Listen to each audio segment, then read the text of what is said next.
Good morning. You're looking at a live view of Starship as it awaits its first ever integrated flight test from Starbase, Texas, in just a little over 40 minutes from now. Today, we're hoping to see our Super Heavy booster and Starship spacecraft, collectively referred to as Starship, lift off together for the first time. Thanks for tuning in. I'm Kate Tice, Quality Systems Engineering Manager here at SpaceX headquarters in Hawthorne, California. And I'm Shiva Bharadwaj, a space operations engineer here at SpaceX. Now, as many of you know, Starship is SpaceX's latest and largest vehicle developed to date. It represents a fully reusable transportation system designed to carry both crew and cargo to Earth orbit, the Moon, Mars, and beyond.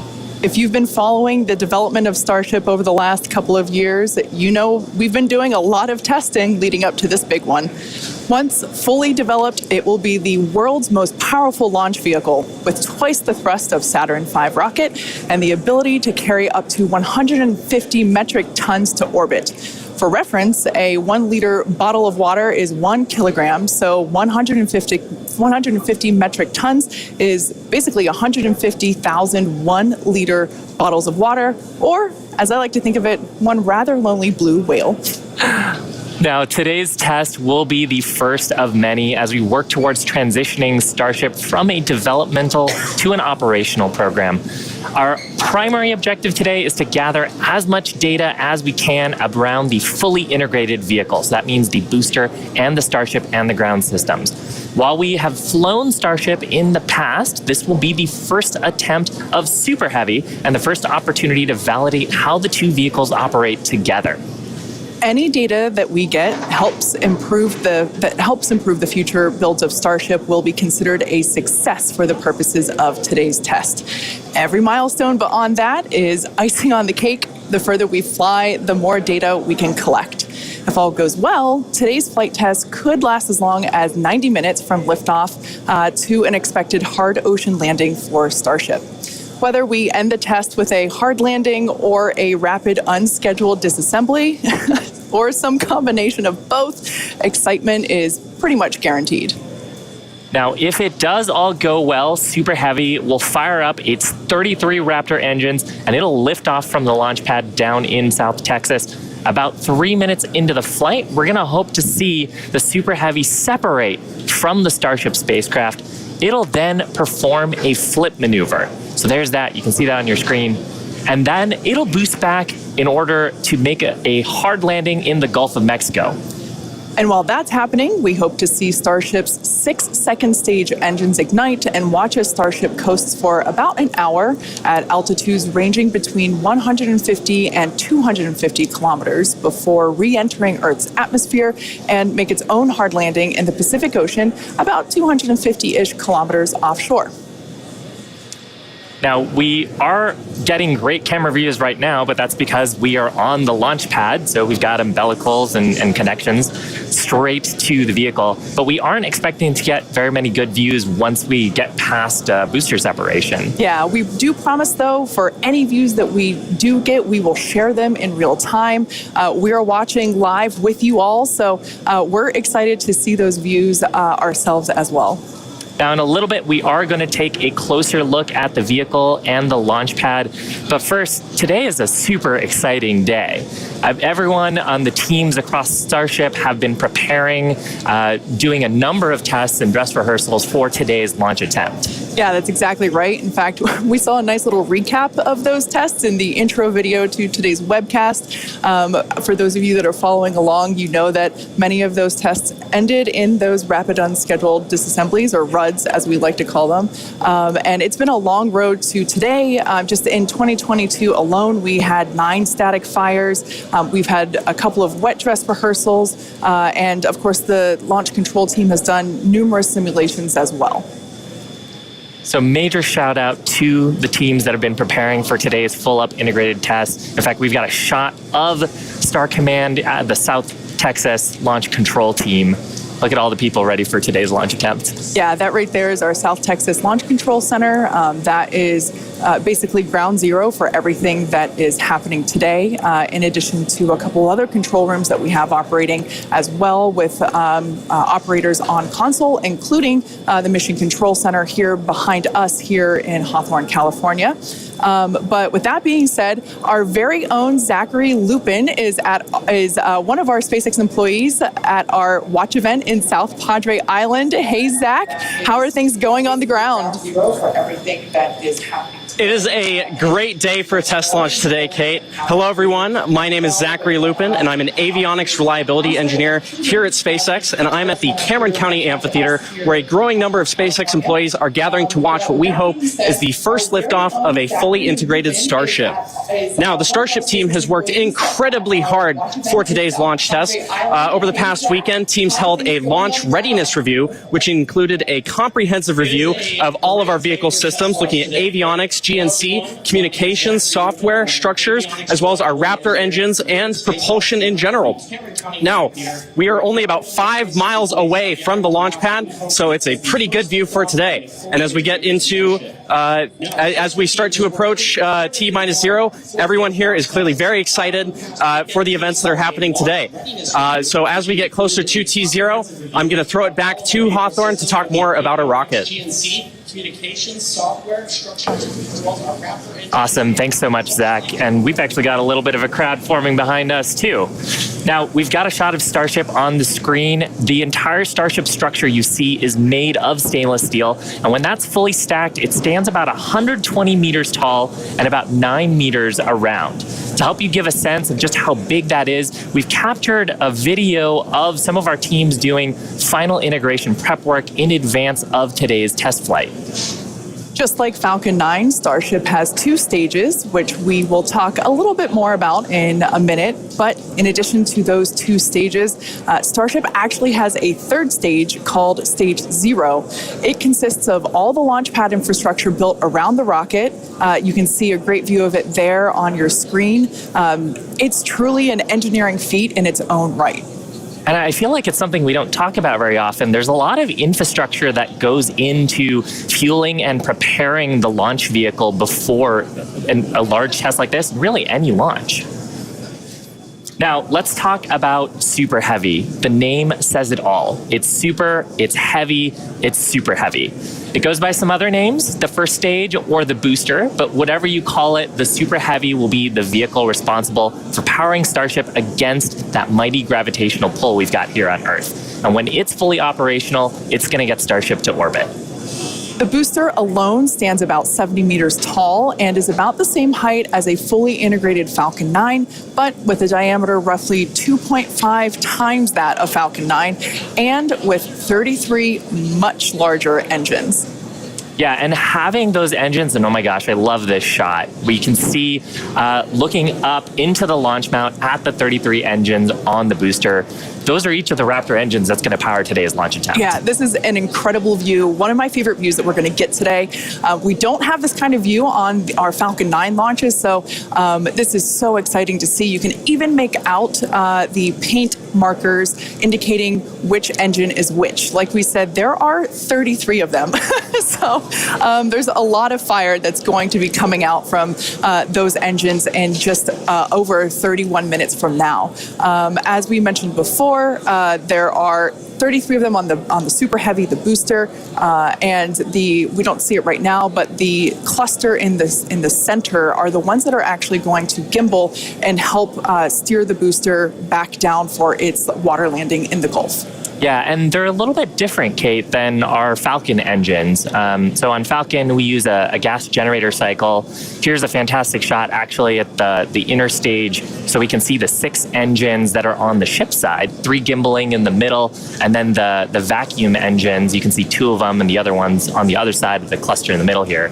So Raptor's a little bit different. It uses something called stage combustion, which means we basically pre-burn both the fuel side and the aux side, and then get those up to the right temperatures and pressures, and then mix them in the combustion chamber. It allows us to get higher thrust and higher efficiency on these engines than on Falcon 9.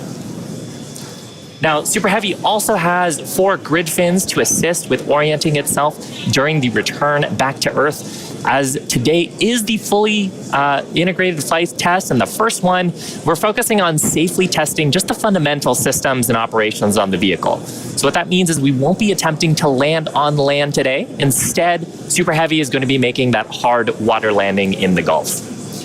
Starship, or the spacecraft, is the second stage and makes up the top portion of the vehicle. It's designed for carrying passengers and cargo between destinations on Earth, Earth orbit, and planetary destinations.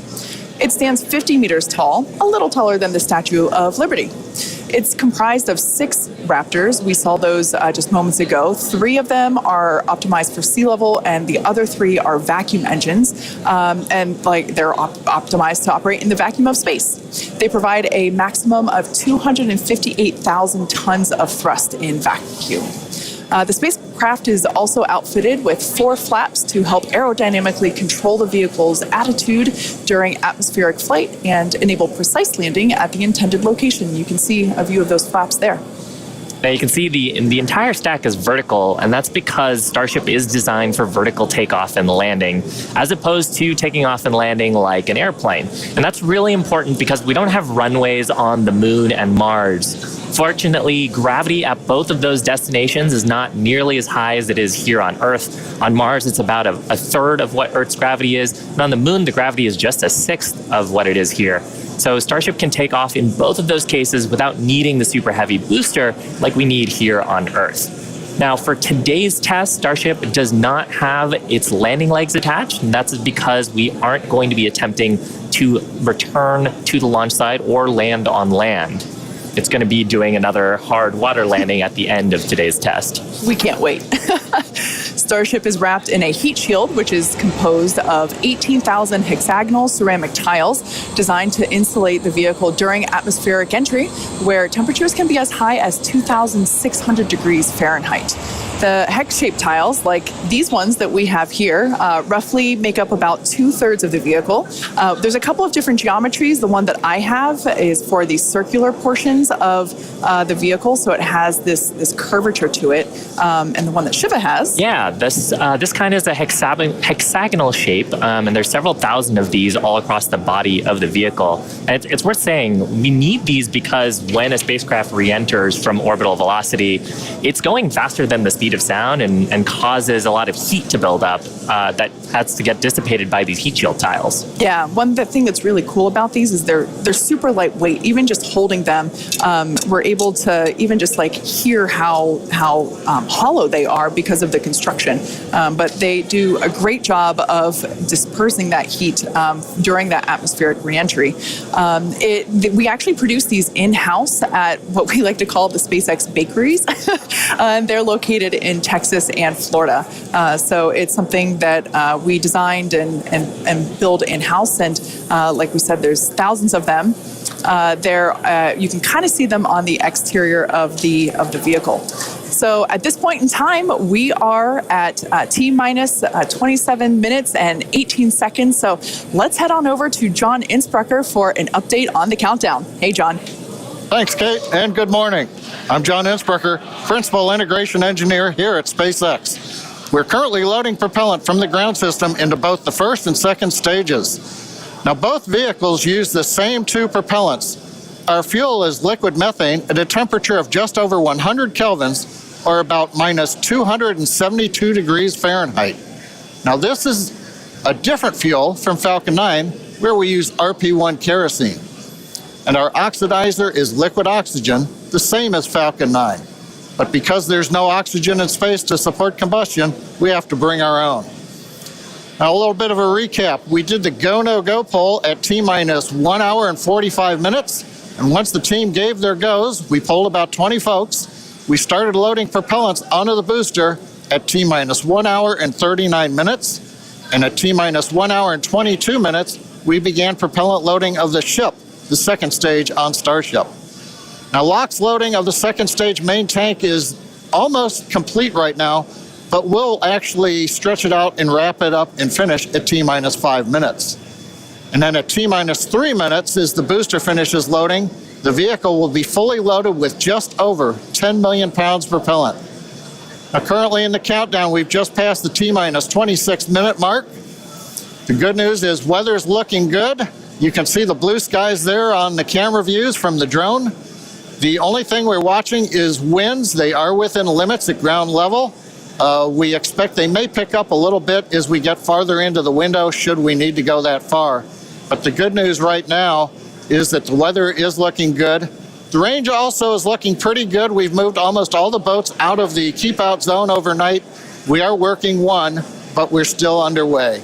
And right now, as a reminder, if for any reason we do not make our test flight today, we have backup launch windows. This could be either 24 or 48 hours after today, and it'll depend on how far we get into the countdown. But coming up on 25 minutes to go, everything is looking good, Kate. In order to make life multiplanetary, we need a fully reusable vehicle that's capable of carrying a huge amount of cargo and a lot of people to orbit and have a pretty quick turnaround. The idea is to effectively reuse launch vehicles just like airplanes. Crowd is getting excited here in Hawthorne behind Mission Control, as you can hear. Now, imagine if you had to wait for a new airplane to be constructed every time you wanted to fly. You'd rarely go anywhere, and it would probably be completely unaffordable for most of us. In order for us to get to Mars and back with lots of people, multiple times, reusability is a must. Now, in the near term and a bit closer to home here on Earth, Starship will be critical to other programs as well. Once it's operational, Starship will deliver the full-size and upgraded version of our Starlink satellites. And that's super exciting because our next generation satellites represent a step forward in Starlink's capabilities and will provide more bandwidth and increased reliability Load has started on ship. to connect millions of people around the world with high-speed internet. And of course, Starship will fly a number of human spaceflight missions in the lead up to our first missions to Mars. Entrepreneur and pilot Jared Isaacman will command the first human spaceflight on Starship as part of the Polaris program. Jared served as a commander for Inspiration 4, the first all-civilian mission to orbit. Inspiration 4 launched aboard our Dragon spacecraft and Falcon 9 in September 2021, raising over $240 million for St. Jude Children's Research Hospital. The first human spaceflight on Starship will launch as part of the Polaris program, and you can learn more about that series of missions at polarisprogram.com. Now, our first lunar mission around the moon aboard Starship will be led by Japanese entrepreneur Yusaku Maezawa, also known as MZ. MZ flew to space for the first time in December 2021, and he purchased all of the seats aboard Starship's first lunar mission in order to give artists and creators from all over the world the opportunity to go. And the hope is that what they will create in space will further inspire all of us here back on planet Earth. Now, over 1 million people applied for this mission, and earlier this year, they announced the final 8 crew members were selected, and you can learn more about them and MZ's mission at dearmoon.earth. Dennis and Akiko Tito are the first 2 crew members announced to fly on Starship's second commercial spaceflight around the moon. This will be Dennis's second mission to space after becoming the first commercial astronaut to visit the International Space Station in 2001, and Akiko will be among the first women to fly around the moon on a Starship. The Titos joined the mission to contribute to SpaceX's long-term goal to advance human spaceflight and help make life multiplanetary. SpaceX is also incredibly honored to be part of NASA's Artemis program to establish a sustainable presence on the moon to prepare for missions to Mars. Starship's early test launches, followed by those regular Starlink deployment missions and propellant transfer demonstrations, are directly advancing NASA's Artemis program, along with SpaceX's ongoing mission to make life multiplanetary. SpaceX will conduct an uncrewed demonstration mission to the moon prior to the Artemis 3 mission, which will mark humanity's first return to the lunar surface in more than 50 years. It's an exciting future, but let's talk a little about how we got to today. Now, Starship testing ramped up in July of 2019 with the Star Hopper prototype. It's sort of a short version of the Starship that we see today. There's a picture of it on your screen, the lovable water tower. Now, standing at just over 18 meters tall, the Star Hopper had a single engine and was test flown to perform landing and low-level altitude maneuvers. Starship's initial flight test was a hop. There. Now, after a series of 150-meter hop tests with earlier prototypes, the Starship program saw a huge breakthrough during a test flight of the vehicle known as serial number 8, or SN8. SN8 demonstrated a first-of-its-kind controlled aerodynamic descent and landing flip maneuver. Yes, I'm talking about the belly flop. This 12.5-kilometer hop test took place December 2020 and saw the SN8 prototype ascend to an altitude of 12.5 kilometers and conduct a belly flop maneuver. While it didn't stick the landing, the test was a major milestone in the development of Starship. I love seeing the belly flop maneuver. Now, testing continued with the prototype on serial number 9. That was a 10-kilometer flight test in February of 2021. We had a nominal ascent, engine cutoff, reorientation, and controlled descent were stable. However, we unfortunately had a dramatic ending to the end of that flight when we had a failure on its engine to relight. That resulted in one of those rapid unscheduled disassemblies. But what was really, really exciting about both serial numbers 8 and 9 is how quickly we were able to achieve just our primary objectives in those 2 high-altitude test flights. In addition to getting lots of great data, Starship successfully demonstrated control of the vehicle and subsonic re-entry capability. Ultimately, we performed 9 Starship high-altitude test flights in total, and in May of 2021, SN15 launched from Starbase, reached an altitude of about 10 kilometers, performed a number of maneuvers, and safely returned to the launch site. This was the first Starship prototype to fly, control its descent, safely land, and to be recovered in one piece. Now, having achieved that success in our suborbital campaign, one of the next big challenges for upper stage reusability is to survive the high heating hypersonic phase of entry. Combined with the ability to refill our Starship's tank with fuel and oxygen while on orbit is what will enable a fully reusable transportation system that's designed to carry both crew and cargo on these long-duration interplanetary flights. And that's ultimately what will help humanity return to the moon and travel to Mars and beyond in our solar system. So as you can tell, it is nothing but an iterative process to get to the point that we are today and where we will go from here. That iteration is a core process of how we work here at SpaceX. We like to fly and we like to test early and often, both on the side of hardware and software. Yeah, that's an awesome point, Kate. Now, we are continuing our countdown to Starship liftoff just over 17 minutes from now. So, of course, let's check in with John for another status update. John? Thanks, Shiva. Clock is coming up on T-minus 17 minutes from liftoff. We're continuing to click towards 0. However, right now, we've just begun listening in. The first stage team is working a pressurization issue. They're troubleshooting that right now. Now, we do have the option, if need be, if we can't solve this, then we would hold the count and probably treat today as a wet dress and not be able to launch. However, we are continuing to do propellant loading on both the Super Heavy and the ship stages. Now, most recently, we began loading liquid oxygen and methane fuel into the header tanks on Starship. At the very top, just underneath the nose there are 2 small spherical tanks. That's where the fuel and liquid oxygen header tanks are. That started at T-minus 27 minutes, and that propellant loading will continue until T-minus 9 minutes. We'll also continue loading the main tanks of the Starship second stage, although they're pretty much full right now. Everything will drain back as we get ready for launch at T-minus 5 minutes. Now, on the first stage, we're continuing to load the massive amount of propellant onto the Super Heavy booster.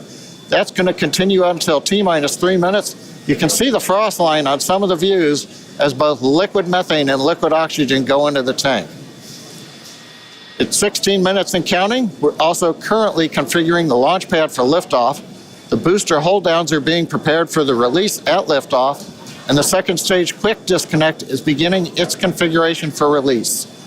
The liquid oxygen and methane that are going into the second stage go through that quick disconnect. You can see it in some of the views, the arm that comes out just to the base of the second stage. Now to move out of the way as we lift off. At the same time, the SpaceX team continues to check in with the Coast Guard We're working one boat that's in the safety perimeter. They are working to get that boat out of the way. We cleared several other boats out overnight. We're down to one, and we expect that'll be clear so that we can proceed with launch out over the Gulf of Mexico. But as a reminder, T-minus 15 minutes, 10 seconds and counting. We are working an issue on the first stage, and we'll bring an update as we get more insight into that issue. Now, today's test flight is taking place out of our Starbase facility in South Texas, and that facility has gone through a tremendous amount of change and growth in a really short period of time. Yeah, I mean, 3 years ago, not much even existed there. It was a very different scene, as you can see by that photo there on your screen. Fast forward to today, and the team is building out an entire production line. Yeah, last year they built 4 Starship Super Heavy boosters, 5 Starships, our 200 Raptor 2 engine, and this year they're targeting 5 boosters, 8 Starships in production for 2023. And really, you do need a production system to rapidly iterate, like we were talking about earlier, on the design of the vehicle as we learn more about it from these large tests. Yeah, absolutely. Pulling on my industrial engineering background, system fill is something that is critical to that goal. Being able to produce and launch multiple Starships means that we have to have a system full of those production vehicles, and we iterate on each one. So even the next Starship that will fly in whatever the next test is will be different than the one that you see there on your screen now. Now, the employees who have been at SpaceX a while say that Starbase does remind them of the early Falcon 1 days, except moving a whole lot faster. The team at Starbase is expanding as fast as the facilities are, and if you've ever wondered what life at Starbase is like, here's a quick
Starbase directly employs more than 1,800 employees and is actually the largest employer in the area.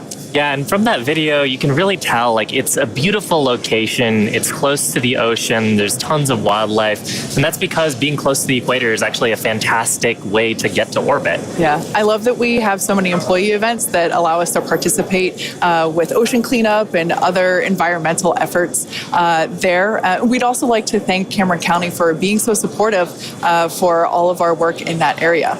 Now, in addition to Starbase, we'll soon be adding another Texas location to the SpaceX family. We're opening a new facility in Bastrop, Texas, just outside of Austin, to support Starlink hardware production. The new facility will be over 500,000 square feet of manufacturing space, and the team has already started hiring. Now, we have all kinds of openings in production and manufacturing for technicians and leadership and manufacturing engineers and all kinds of site support roles. Basically, if you can think of a role, we're probably hiring for it. So if you're interested in helping expand human life to other planets or helping internet access here on Earth, consider becoming part of the SpaceX team at spacex.com/careers. Now, with that, let's check back in with Zach down at Starbase one last time before launch. Howdy, Zach. For technicians and leadership. Hello, Kate and Shiva again. You can really feel the energy here at South Padre Island as more of the SpaceX team have gathered. We're standing just over 5 miles away from the launch mount, and so from here we've got a very nice view. I would basically say these are some of the best front row seats you could get, and might I add, beachside as well. Now, the Starship team has worked incredibly hard to get ready for this test, and we're all clearly excited for T0. And as we get into the final moments, one issue that could hold the countdown or cancel the test altogether is if a boat enters the safety perimeter. Now, over my shoulder is the Gulf of Mexico, which is normally very open to all of the boaters and fishers. However, today, SpaceX is closely coordinating with the United States Coast Guard to establish a safe zone and ensure public safety. And up to T0, SpaceX is in regular communication with the Coast Guard to ensure there are no boats in the area leading up to the launch. Now, fingers crossed that does not happen. Now, I'll throw it back to the folks at Hawthorne as we get closer and closer to that T-0. To all of the boaters and fishers, however, today, SpaceX is closely coordinating with the United States Coast Guard to establish a safe zone and ensure public safety. And up to T0, SpaceX. We're just inside T-9 minutes and counting. We're listening on one of the background loops right now. Flight director is talking about the issue we've had on first stage, working the pressurization system. Decision right now is that we are going to stop the launch for today. We're going to transition the launch attempt to a wet dress rehearsal. So that means we're going to continue with the countdown sequence of events. We'll continue loading propellant, finishing up here shortly on the second stage. We'll also continue loading propellant onto the first stage, wrapping up at T-3 minutes. We're also going to go through pressurization steps, other steps of the countdown. This will be a full validation for the team, but currently the plan right now is we're waiting for final word, is that I think at T-10 seconds, we will finally stop the clock and then recycle the countdown for today. Now we're inside T-8 minutes and counting. We're continuing to load propellant on both the first and second stage. You can see the Starship second stage with the heat shield tiles there. Carriage arms are open. You can see the condensation around the first stage tank as we load liquid methane, liquid oxygen into the large super heavy first stage. Now that propellant loading is continuing until T-3 minutes. As a reminder, and there's our great view looking up at the Raptor engines, the 33 engines. There's an outer ring of 20 engines, and then there's an inner set of 13. Those are the engines that can gimbal and adjust the course of the Starship vehicle on the way up. And of course, the first stage as it comes back down towards the water landing in the Gulf of Mexico. Now, when both stages are loaded, you can see the condensation frost on the side of the first stage. We'll have just over 10 million pounds of liquid propellant on board. Inside T-7 minutes, we're continuing to count. Team is preparing for the hold and scrub at T-10 seconds. Now, the good news is everything's been going good. We're just working that one issue. So we are continuing to count. Team will get this as an excellent opportunity to run the end-to-end of the system. Now, in a launch, in the next few minutes, the guidance system would be performing its final alignment. We will be doing that this morning. The automated flight termination system would be armed. We won't need to arm it today as we won't be flying. And we'll do final thrust vector control checkouts, what we call wiggles of the Raptor engines on the first and second stages. Now, normally in a countdown, if we needed to hold, there's a view of the second stage Raptor engines just above the first stage. Now, as I mentioned, in a regular countdown, if we needed to hold, that would come at T-40 seconds. That's the point in the countdown where we can pause to wait for final checkouts or pressurization to complete. Now, earlier this morning, we thought we might have to hold it 40 seconds. Everything's looking good, except for the one pressurization issue that the team is going to have to troubleshoot after this morning. So we won't stop at 40 seconds right now. We'll continue all the way down to 10 seconds, and then we'll go into a recycle.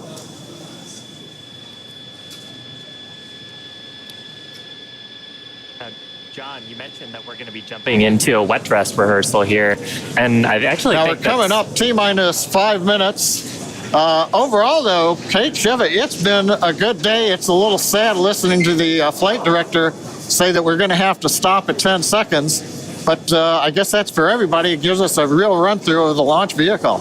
Yeah, it's unfortunate. Of course, we wanted to see fire today and lift off, but that's okay. The point of the countdown is to allow the teams to progress to that T0 time in a coordinated fashion and really to unveil any issues prior to the ignition sequence. So the countdown did its job today. It allowed us to identify that press issue, and like John mentioned, the teams are going to work through it, and we are going to basically call it off at T-minus 10 seconds. But the integrated launch teams and us, we are going to treat this as if it were still a launch day. We're going to do this, what we now call a wet dress rehearsal. Yeah, and we've mentioned the term a couple of times here. We call it a wet dress rehearsal because we are wetting the propellant tanks. We are loading propellant into the vehicle. We've talked about the frost line a little bit here. That exercises the stage 0 system, the ground system, all of our infrastructure that loads propellants onto the pad. That exercises our procedures for the mission control teams. We're monitoring telemetry on the mission control consoles, looking at the pressures and the rates and the temperatures, and some of those things look a little bit different when you're getting up to the pre-flight pressurization levels and full propellant load. So we're learning things today about the integrated tests that are going to set us up for success in a future attempt later on, hopefully in the next 48 hours or so. And Kate, like it's also worth mentioning here, we're still going to take the count through to a pretty around the T-minus 10 second mark. So we're really going to exercise everything that we would up until that point in the vehicle states and ground procedures. Yeah, it's like we said before, any data that we can collect today is super helpful, and that's exactly what we're doing. We are continuing to collect this data and allow the teams to have be better informed for the next attempt. Unfortunately, due to the needing to recycle the propellant, we are looking at a minimum of 48 hours until we are able to attempt this flight test again.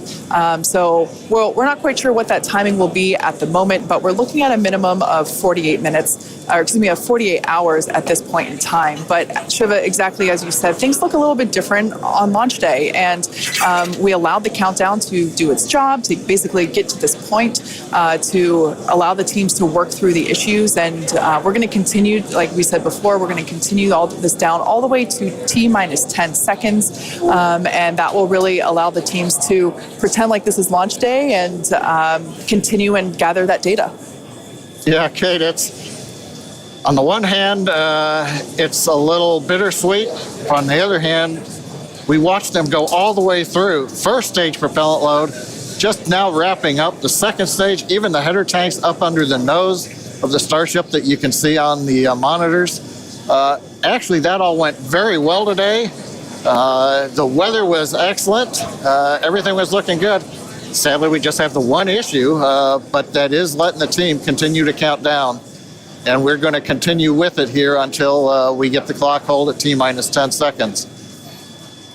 Yeah, so for those of you that have just joined us, we're now at T-minus 1 minute and 30 seconds to what would have been the launch of our Starship flight test. But unfortunately, due to a stage 1 issue, we are going to utilize today as a wet dress rehearsal. Instead, we are not going to attempt launch. The teams are basically saying that we're scrubbing our launch attempt for today, and we are expecting a minimum of 48 hours in order to recycle. So it's all good news, though. There's nothing really to be sad about other than we had hoped to be able to lift off today, but that's okay. Now, one thing to point out for folks, when we do come back, when we clear this and we fly, one of the things you'll hear in the last minute, you won't be hearing us because we'll be listening to the countdown. But at T-minus 30 seconds, that's when the flight director would give the final go for launch. Love to have heard that this morning, but it's something to look forward to. Absolutely. The other thing to look at is at T-minus 6 seconds, we begin lighting the engines. Up on your monitor, you can see there, T-minus 40 seconds, we did hit the 40-second hold point, and they are holding for a moment. In the end, they will release that hold. We'll go the last 30 seconds. But yes, when we do get to day of launch, the last thing to look at is in the last 6 seconds, we'll light the Raptor engines in succession. So unlike Falcon 9, we're going to have to do that a little longer. We're hearing right now the clock is going to hold here at T-minus 40 seconds. The Super Heavy and Starship are looking good. So with that, Kate, it's been a fast-paced morning. We got through it fairly quickly, but at this point, we're going to have to call it a morning. Yeah, that's right. So for those of you that have recently just joined us, we unfortunately had a hold on the countdown today, and that is going to scrub our launch attempts. But we are expecting a minimum of 48 hours in order to recycle. So be sure to keep an eye on our social channels, and we'll share information as soon as it becomes available. Until then, stay safe, and we'll see you soon.